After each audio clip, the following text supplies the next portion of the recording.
Oke, halo guys. Di sini aku Lutfi Azahra dan teman aku Fasya Haninul Hikmah. Iya, di sini kita bakal ngebahas tentang bincang-bincang seputar depresi. Terus apa lagi? Pokoknya mas seputar itu aja Dan deh ya. hal-hal yang berkaitan hampir sama gitu ya, hampir sama dengan depresi yang orang tuh kadang menyalahartikan gitu. Bentar ya guys, kita cari filter dulu. Karena ini terlalu bias. Iya, kayak pucet banget. Mana ya yang bagus nih? Kan nggak ada filter yang bagus. Tolong. Ini filter enggak? Enggak. Kok aneh-aneh sih filternya jelek-jelek filter aku. Ya aja kayak zaman dulu. Ini, ih cerah banget. Iya, cerahan. Yang mana nih? Ini bagus nih. Boleh gak ini ibu? Nah ini aja lope kan kita F2JL Wellness. Tolong. Enggak ada yang bagus ya. Apa ya? Itu tuh sampingnya bagus gak? Nih. Ejo.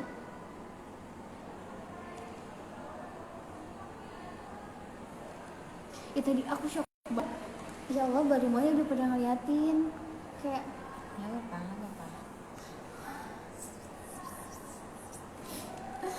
oh my god, aku banget hari ini Allah. Ini aja gitu. Akan selalu terkenal sama 1 tahun ke depan.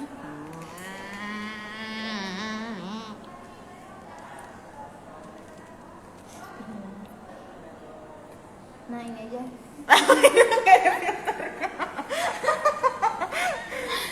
Ya pokoknya mah gitu ya guys. Halo Tevia. Jadi di sini kita tuh bakal ngebahas tentang seputar depresi, anxiety, frustrasi, juga stres, pokoknya hal-hal yang berkaitan gitu deh gitu. Jadi gimana Sya? Oke, kita mulai dengan definisi depresi. Aku nggak bakal nyebutin definisi secara umum karena kalian bisa searching aja di Google definisi secara umum depresi itu seperti apa. Tapi aku akan ngasih tahu kayak beberapa ciri dari depresi. Depresi ini kan merupakan salah satu gangguan mental gitu ya, gangguan kesehatan mental yang dimana seseorang yang sedang mengalami depresi ini mengalami kesulitan dalam kehidupannya. Kesulitan seperti apa nih?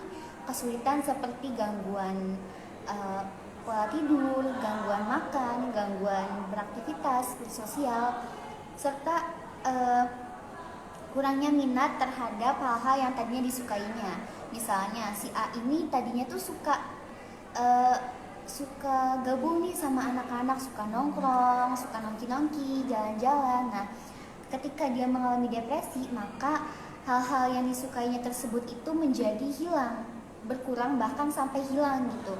Yang tadinya suka nongkrong tiba-tiba jadi menyendiri gitu, tiba-tiba jadi menjauhkan diri dari teman-temannya. Nah, ketika kalian punya teman lah yang tadinya biasa suka nongkrong, have fun, kesana kemari, Jadi tiba-tiba berbeda gitu temannya tiba-tiba. Nah, itu patut dicurigai. Jangan-jangan teman kalian ini mengalami salah satu gangguan dari depresi. Tapi nggak selalu depresi, bisa jadi dia punya masalah apa gitu. Tapi bisa jadi aja. Jadi tolong perhatikan teman-temannya. Betul. Nah kadang-kadang kayak stigma orang juga gitu ya tentang depresi, stres tuh kayak sama gitu. Ternyata gitu ya, ketika kita ulik, ternyata depresi itu beda banget sama stres. Dan stres yang kita maknai juga beda gitu.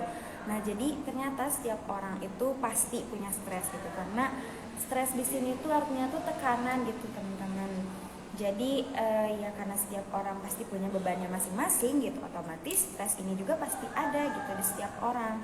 Nah yang paling bahaya itu adalah ketika misalkan kamu tuh stres ini tuh udah sampai ngeganggu keseharian aktivitas kamu gitu. Dan ini juga nggak disebut stres gitu, tapi disebutnya distress gitu. Dan itu udah berat gitu, butuh bantuan dari orang lain gitu kalau kamu udah ngalamin distress dan sampai mengganggu aktivitas sehari-hari gitu. Terus gimana sih Sya kalau misalkan ngobrolin tentang frustrasi gitu? Nah, frustrasi ini salah satu gangguan salah satu gangguan mental juga, salah satu distres. Tapi beda dengan depresi. Kalau depresi ini bisa dikatakan jauh lebih berat gitu ya dibanding stres atau frustasi. Frustasi ini contohnya kayak gini, misalnya kita ini mau ngerjain tugas, tapi kita nih orangnya perfeksionis, terus kita tuh udah ngerjain udah lama-lama tapi nggak nemu jawaban yang kita mau gitu, terus akhirnya kita nyerah kayak udah aku mau gitu. Nah itu salah satu bentuk dari frustrasi seperti itu. Betul, berarti kayak apa ya bahasanya, mungkin sebenarnya wajar ya orang mengalami hal-hal kayak tadi gitu. Jadi nggak apa-apa gitu ketika kamu misalkan sedang pengen butuh curhat, sedang membutuhkan seseorang atau apapun yang kamu pengen ungkapin gitu, nggak apa-apa, ungkapin aja kok gitu. Karena kayak banyak banget gak sih sekarang tuh orang-orang yang enggak kok, aku baik-baik aja, aku biasa aja gitu, padahal sebenarnya kayak dia tuh lagi nggak baik-baik aja gitu. Jadi ketika kamu lagi merasa nggak baik-baik aja, nggak apa-apa kok kamu buat curhat atau kamu cerita di buku jurnal, terus juga ya melakukan hal-hal yang kita senangi gitu. Dan yang lebih paling ini tuh ya mendekat kepada Allah Subhanahu wa taala gitu. Terus kalau tentang anxiety gimana sih, Cak? Nah, kalau anxiety ini salah satu gangguan mental juga yang dimana gangguan cemas. Kalian tahu nggak sih film Inside Out 2? Tahu. Nah, itu kan ada karakter yang orangnya gitu, sana kemari bu gitu kan. Nah, terus ada fase apa ya? Pokoknya ada cuplikan, ada apa ya? Bagian apa ya istilahnya? Iya, scene dimana si apa Leili.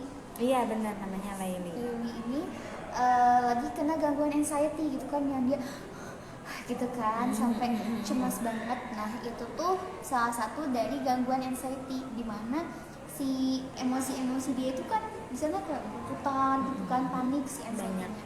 Jadi si emosi dalam dirinya itu kayak kusut gitu loh, kayak benang kusut, sehingga mengakibatkan orang tersebut ini cemasnya tuh cemas berlebih yang susah dikontrol gitu loh. Nah, gimana sih caranya kita menangani ketika kita tengah mengalami anxiety gitu? Yang pertama kita harus belajar latihan relaksasi, kayak nafas, kayak tarik nafas, tahan, terus Sekali-kali take a deep inhale and exhale. Latihan tarik nafas, buang nafas, terus berusaha buat mengalihkan pikiran dengan pikiran yang lebih positif. Karena biasanya ketika kita mengalami anxiety itu, pikiran kita tuh lagi kalut banget sama pikiran-pikiran yang negatif. Jadi kita tuh harus bisa nenangin diri dulu, terus berusaha berpikiran yang positif seperti itu. Nah, kalau emang kalian dirasa mengalami gangguan anxiety atau depresi, jangan lupa kalian harus mendatangi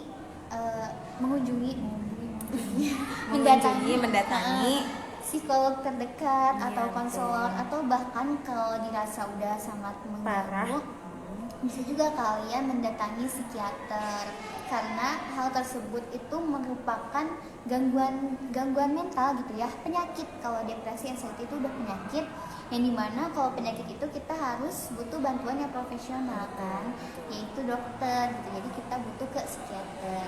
Orang yang datang ke psikiater ini bukan orang gila ya. Banyak kayak stigma orang-orang ketika misalkan kita depresi, bahasanya lah ya, kayak ini orang udah gila gitu kan. Padahal kayak gak apa-apa kok, wajar, validasi perasaan-perasaan yang emang benar-benar kamu tuh gak enak gitu. Karena kalau misalkan kamu juga gak validasi dan kayak enggak-enggakin gitu, kayak ini tuh malah makin lebih bakal berakibat lebih parah gitu ya buat si orang-orang. Iya, kita harus sayang sama diri kita, karena cuma diri kita sendiri yang selalu ada buat kita. Kan orang tua kita, kakak-kakak kita, adik kita, sahabat kita itu kan gak selamanya ada buat kita kan. Mereka juga punya kehidupan mereka sendiri. Jadi cuma diri kita sendiri nih yang selalu ada buat kita. Masa sih kita gak sayang sama diri kita sendiri? Kalau kita aja gak sayang sama diri kita sendiri, gimana kita mau sayang sama orang lain gitu. Jangan jangan terus-terusan menyakiti diri sendiri lah, kasihan gitu. Masa orang yang selalu ada buat kamu sia-siakan? Iya, siapa tahu nih kalian di sini teman-teman gitu susah banget ngebedain antara depresi, terus juga stres atau anxiety gitu. Dan kenyataannya gitu beda gitu itu semua tuh gitu. Dan nggak apa-apa gitu ketika kamu memang sedang merasakan, kita coba buat tenangin diri, kemudian kamu juga cari tempat curhat gitu, atau misalkan ketika emang nggak ada banget nih, kamu bisa kok ngelakuin kayak nulis gitu, nulis journaling, atau juga art terapi gitu, ada bahasa sekarang kayak bikin gambar-gambar gitu, itu juga bisa buat membantu kita untuk menurunkan depresi gitu. Yang penting ketika kamu merasakan hal itu semua, ngumpet dan segala macem, kamu tuh nggak berkutik di situ gitu, tapi kayak mencari bantuan gitu, baik itu dari diri sendiri atau orang lain gitu. Terus kayak ada cerita nggak sih Syah gitu, gimana nih? Oh ya, aku punya cerita. Aku tuh punya temen yang dimana dia ini mengalami dia didiagnosis oleh psikiater mengalami gangguan depresi sekaligus anxiety. Hal yang dia alami ini seperti dia tuh kan suka overthinking. Overthinking tuh setiap orang juga pasti pernah nggak sih ngalamin overthinking? Tapi overthinkingnya dia ini over banget dan sering banget gitu. Lebih-lebih gitu ya? Bahkan dalam kehidupan sehari-hari ketika ada temen yang dia kenal lewat tapi nggak nyapa dia tuh berpikiran, ih orang ini kok nggak nyapa aku, apa dia benci aku gitu. Sampai kepikiran terus-terusan kepikiran, sampai bahkan dia nggak bisa tidur gara-gara hal sepele gitu. Entah itu karena orang nggak nyapa atau orang yang disapa nggak nyapa balik gitu. Itu tuh bisa menjadi hal-hal yang men-trigger dia untuk kambuh lagi depresinya gitu. Nah, orang dengan gangguan depresi, anxiety ini kan kayak orang yang lagi sakit gitu ya. Dan sakit ini wajar kan, setiap orang itu pasti mengalami sakit, entah itu sakit mental maupun sakit fisik. Dan kedua hal ini yang nggak jadi problem. Jangan sampai kita ngejudge, ih dia sakit mental, kayak Betul. masa ada orang sakit digituin dia makin sakit nggak sih? Betul. Jadi kayak ya udah deh gitu, nggak apa-apa gitu. Nggak apa-apa, it's okay, karena wajar gitu. Yang Mungkin namanya kayak manusia. orang-orang nggak paham gitu, tapi intinya kita sendiri yang memahami diri kita sendiri gitu. Jadi ya siapa lagi yang nyembuhin kalau bukan diri kita sendiri, siapa lagi yang memahami diri sendiri kalau bukan diri kita sendiri gitu. Iya. Jadi ketika kita dirasa mengalami gangguan kesehatan mental, jangan lupa datangi psikolog, atau pertama konselor dulu, terus kalau misalnya dari konselornya dirasa lebih baik ke psikolog, nah nanti di tahap akhir ke psikiater ini kan dokter ya, jadi kalau emang benar-benar udah berat banget, Parah banget. dan dirasa harus butuh bantuan obat, makanya harus ke psikiater untuk didampingi dengan obat psikiatri gitu. Betul. Oh ya, sekarang ini kan kayak beberapa tahun lalu marak banget tuh kasus bunuh diri. Iya, kayak banyak banget gitu. gak sih orang-orang tuh yang sebenarnya karena mereka depresi, terus gak punya tempat curhat, terus gak bisa ngeluapin ekspresi, akhirnya mereka tuh lebih memilih kayak udah deh gue mending bunuh diri aja gitu, gue yang kayak gak penting di dunia gitu. Padahal ya apa ya, nggak semua permasalahan itu bisa diatasi dengan bunuh diri gitu kan. Kita juga tahu kayak sebenarnya bunuh diri itu malah nambah masalah nggak sih gitu. Iya. Kan jadi ketika kamu depresi lebih baik selesain saat itu juga gitu. Ketika itu selagi kamu bisa, selagi kamu menyadari gitu, lebih baik kita minta bantuan ke orang gitu. Atau misalkan kan kayak tadi banyak banget tahapan-tahapan atau cara-cara supaya kita tuh bisa ngilangin depresi gitu, mulai dari nulis, cerita, atau melakukan hal-hal yang menyenangkan gitu. Ada pertanyaan nih kali ya dari Kak Muhammad Dafa. Kalau stres gara-gara gak punya duit, pertanda Itu pertanda kalau kamu itu harus mulai mencari duit. iya, Kamu harus kerja. karena uang itu kan kayak apa ya, gak bisa datang sendiri Gua gitu nggak punya ya. kaki. Iya betul, karena uang itu harus dijemput gitu. Kita Bapak harus kita harus berusaha gitu, harus ada sesuatu yang kita usahakan untuk mendapatkan uang tersebut, nggak bisa tiba-tiba datang. Bahkan orang yang apa namanya jaga lilin tuh Apa sih? Oh, aku jadi lupa. ya itulah pokoknya yang Intinya, jaga lilin. yang jaga lilin aja dia punya usaha kan, dia usaha buat jadi babinya, terus dia usaha buat jaga lilinnya, ada usaha, nggak bakal tiba-tiba datang sendiri. Ya sebenarnya kalau berbicara tentang itu kayak kalau ada Islamnya nih ya, kayak Allah juga udah nentuin kok sebenarnya rezeki setiap manusia gitu. Tapi gimana caranya manusia itu tuh bisa ngejemput gitu. Jadi ya balik lagi ke diri kita sendiri, kitanya harus mau menjemput gitu, jangan maunya aja gitu. Karena uang juga akan datang gitu ke kita. Iya, segala sesuatu harus diusahakan. Tapi kalau semisal ada teman atau keluarga yang sedang sakit mental dalam diri kita udah merasa sudah memahami, tapi ternyata tanpa sadar sikap atau kata kita membuat orang ini sadar kalau dia merasa dibedakan. Cara baik menyikapinya gimana ya? Oke, aku pernah ada di posisi itu karena orang yang sedang mengalami penyakit mental itu sensitif banget. Dia tuh sensitif banget. Jadi kita tuh Parah. Jadi kita tuh bener-bener harus ekstra sabar menghadapinya dan emang harus hati-hati banget karena celoteh sedikit dari kita aja, entah itu perkataan atau sikap yang nggak sengaja kita lakukan bisa jadi hal-hal yang men-trigger dia gitu. Terus gimana caranya? Tapi kita sebagai manusia biasa juga pasti punya salah. gitu. Kita nggak bisa selamanya sabar menghadapi dia yang overthinking, over banget gitu. Dan kita nggak bisa selamanya harus bisa memaklumi dia gitu, karena kita juga butuh dimaklumi nggak sih? Iya betul. Tapi emang harus hati-hati banget sama teman atau saudara yang sedang mengalami kesehatan mental. Jangan sampai kita ini mengganggu dia. Apa kayak gimana tadi pertanyaannya? Tapi kalau semisal ada teman keluarga yang sedang sakit mental dan kita udah merasa udah paham nih, ternyata kita kata kita membuat orang merasa dibedakan. Kalau aku sendiri ke teman aku yang sedang mengalami penyakit mental tersebut, aku menaminya gini. Setiap orang tuh pasti merasakan sakit kan, entah itu sakit fisik dan sakit mental, dan itu tuh wajar. Kamu tuh nggak gila gitu, kamu tuh cuma lagi sakit aja, cuma lagi diuji sama Allah dengan suatu penyakit. Karena setiap orang juga pasti bisa merasakan sakit, entah itu fisik dan mental, dan itu wajar.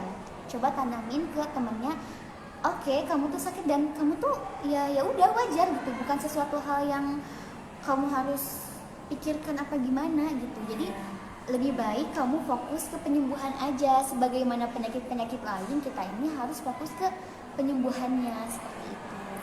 Atau mungkin kalau bisa coba kayak pakai pendekatan gitu dengan misalkan diajak bicara gitu kan, karena emang kenyataannya gitu ya, orang yang lagi punya sakit mental gitu atau kayak misalnya merasakan depresi segala macam tuh si perasaannya tuh lebih sensitif gitu, dia tuh lebih peka terhadap lingkungan sekitar gitu.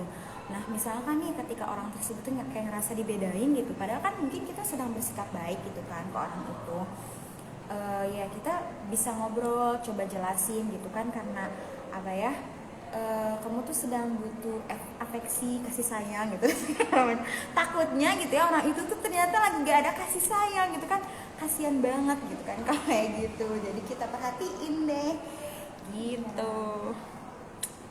Kita ada berapa lama ya? Ada pertanyaan lagi nggak? Nggak ada sih. Bener-bener apa? Baik dokter, saya sekarang bercita-cita mau jaga lilin. Ya jangan jaga lilin juga, kita harus berusaha mencari uang yang halal begitu ya kak. Kak Muhammad Dafa. Kak Muhammad Dafa kenapa sih? Oke, mungkin segitu aja ya kali ya. Iya kayaknya sih udah cukup. Dan makasih banyak teman-teman yang udah nonton, udah nanya juga gitu ya, sebenarnya yang buat tugas gitu. Dan terima kasih yang udah berpartisipasi juga gitu. Sampai ketemu lagi di live selanjutnya. Dadah. Bye bye. Assalamualaikum. Thank you guys. Ciao.